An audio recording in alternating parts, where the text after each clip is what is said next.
জানলাটায় আগে দেখেছো রোদ পোয়াতে পোয়াতে আমি স্মুদি খেতাম, আর এখন আমি এই জানলাটায় হাওয়া খেতে খেতে, কারণ এটা দক্ষিণের জানলা তো দারুণ হাওয়া দেয়। আর প্রচণ্ড একটা গরমের ভাব পড়ে গেছে। আমি জানি না কেন আমার একার লাগছে না বাকিদের সবারই লাগছে, বাট এখানে কিন্তু বেশ বেশ বেশ গরম পড়ে গেছে।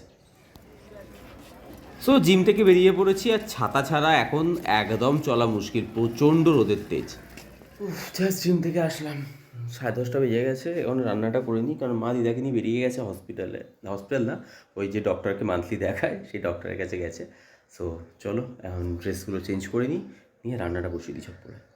অনেক দিন থেকে না চুলটাকে কাট করবো ভাবছি।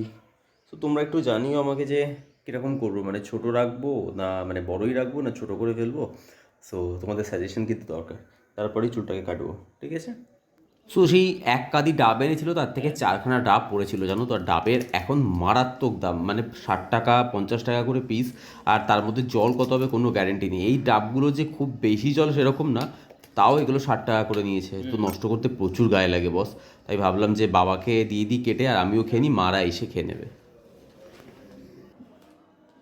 খবরের কাগজ জোড়াচ্ছ কেন? পাকবে? পেঁপেগুলো কিন্তু ভালো, কিন্তু এগুলো না ভালো জাতের পেঁপে। হ্যাঁ, সবে পেরে নিয়ে এসেছি। হ্যাঁ, ওই গাছ থেকে সবে পেরে নিয়ে এসেছি। হ্যাঁ, তবে আজকে এখন খেলে মিষ্টি হবে, কিন্তু একটু একটু শক্ত হবে, একটু শক্ত শক্ত আছে। কালকে 1-2 দিন রেখে দিলে খবরের কাগজ জড়িয়ে ওটা নরম হয়ে যাবে। এদিকে একা হাতে ঝপঝপ করে রান্না করতে হবে, কারণ 12টার সময় বাবা কিন্তু খেয়ে নেবে। দিদারাও না খেয়ে গেছে, তো আসলে দিদারকেও ভাত দিতে হবে। তাই মোটামুটি ভাত আর ডাল তো হয়েই গেছে, আলু সেদ্ধ বসিয়ে দিয়েছি, বাকি রান্নাগুলো সেরে নিই। ডাবের জলটা খুব একটা মিষ্টি ছিল না, বাট তোমাদেরকেও বলবো এই গরমে প্লিজ পারলে মাঝে মাঝে ডাব খেও একটা করে, কারণ এই বসন্তকালে কিন্তু প্রচণ্ড পক্স হয়, জন্ডিস হয়। তো মাঝে সাঝে, আমি বলবো না যে সব সময়, বাট হয় আখের রস বা ডাব এগুলো কিন্তু প্লিজ খেও, কারণ খুব দরকার। এদিকে দেখো আমার ডাল মোটামুটি আমি ফোড়ন টোড়ন দিয়ে বসিয়ে দিয়েছি, আর বাকি রয়েছে শুধু পনিরটা, সেটাও করে নেব।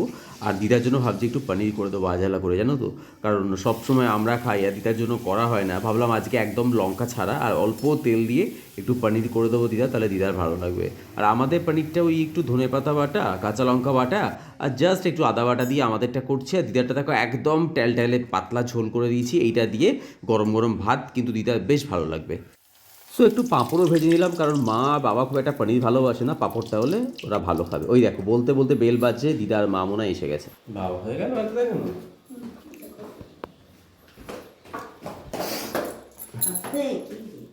আমার রান্না সবে শেষ হলো। তোমার জন্য একটুখানি লঙ্কা ছাড়া পনির করে দিয়েছি একদম। বলতে উনি হজম করতে পারলে সব কাক, আমার কোনো অসুবিধা নেই। যদি হজম হয় একবার দিয়ে দেখবে।